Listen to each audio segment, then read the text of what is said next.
গুলির বিদ্ধ হয়েছেন হাদি সাহেব, না ইনসাফ পার্টির ওসমান হাদি সাহেব, ইনকিলাব পার্টি, দুঃখিত, ইনকিলাব পার্টি যে মঞ্চ,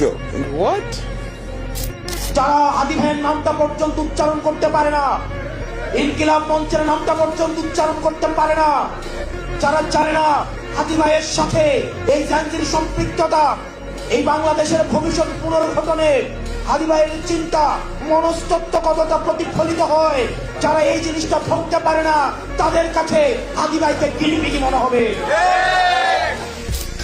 হাদিকে আমার কাছে এই মুহূর্তে একটা বেশ গুরুত্বপূর্ণ গিনিপিগ ছাড়া আর কিছুই মনে হয় না।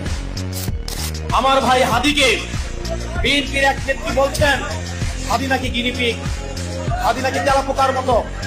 এই ফ্যাসিস্টদের যে তারস্বর, ফ্যাসিস্টদের যে আবয়ব, ফ্যাসিস্টদের যে চরিত্র, এই চরিত্র সেটি নীলুফাদের প্রকাশ, ভাবভঙ্গি, বিএনপির এই নেত্রীদের ভাবভঙ্গিতে এখন ফুটে উঠছে।